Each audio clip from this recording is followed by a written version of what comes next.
Hubungan intim menjadi ibadah bagi pasangan suami isteri, malah boleh mendatangkan pahala buat pasangan suami isteri. Hubungan seksual ini juga boleh menjadi cara untuk meningkatkan keharmonian dalam rumah tangga. Namun begitu, terdapat beberapa perkara yang perlu diambil kira ketika bersetubuh dengan suami isteri. Kerana terdapat beberapa larangan dalam Islam yang mesti dipatuhi. Bukan sahaja tidak selesa, malah gaya hubungan intim ini akan memudaratkan kesihatan anda jika dilakukan dalam jangka masa panjang. Jadi, berikut adalah ulasan lengkap yang dipetik dari pelbagai sumber. Pertama, menjalin hubungan intim tanpa bertudung. Hubungan intim biasanya akan dilakukan di dalam rumah, contohnya di dalam bilik tidur. Walaupun anda berada di dalam bilik persendirian, anda mesti memakai penutup semasa melakukan ini. Contohnya dengan menggunakan selimut kerana jika terbuka, kan ada jin dan malaikat yang memerhati.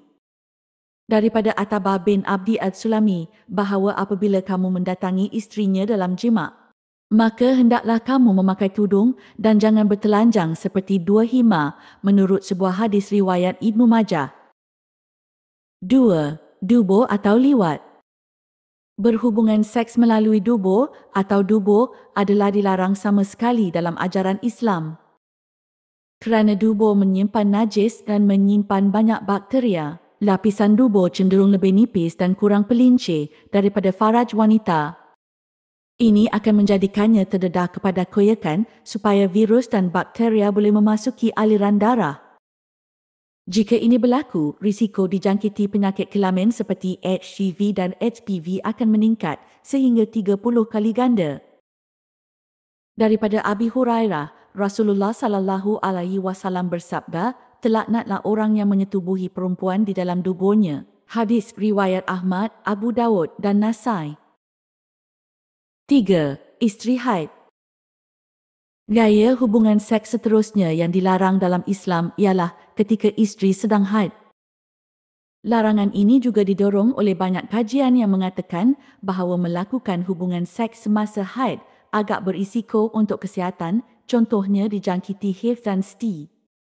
Selain itu, wanita juga berisiko mendapat jangkitan klamidia jika tidak dirawat dengan betul.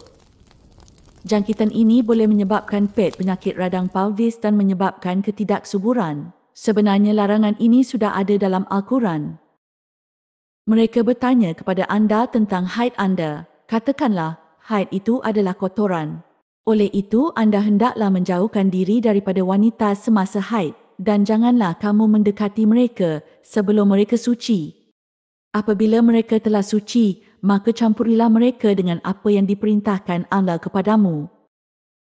Sesungguhnya Allah menyukai orang-orang yang bertaubat dan menyukai orang-orang yang mensucikan diri. Al-Baqarah 2:222.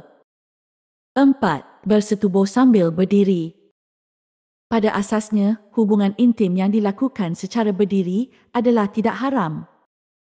Namun hukumnya adalah makruh kerana boleh membahayakan kesihatan. Dr. Hussein Batchawai berkata bahawa ini berpotensi menyebabkan hipertensi dan strok.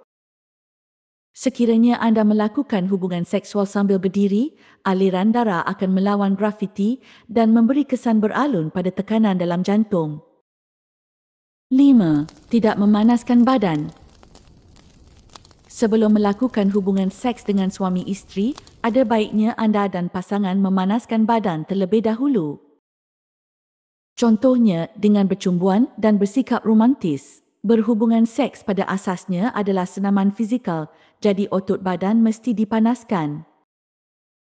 Selain itu, Rasulullah SAW juga bersabda dalam hadis riwayat Bukhari dan Muslim yang menganjurkan memanaskan badan terlebih dahulu. Barang siapa di antara kamu, janganlah kamu meniru isterinya seperti zina, tetapi hendaklah dia mendahuluinya dengan memberi syafaat. Itu saja 5 gaya hubungan intim suami isteri yang dilarang oleh agama Islam. Semoga ini bermanfaat buat anda. Terima kasih sudah menonton dan jumpa lagi di video akan datang dengan topik yang berbeza. Sila subscribe channel ini sebagai sokongan anda terhadap kami. Terima kasih.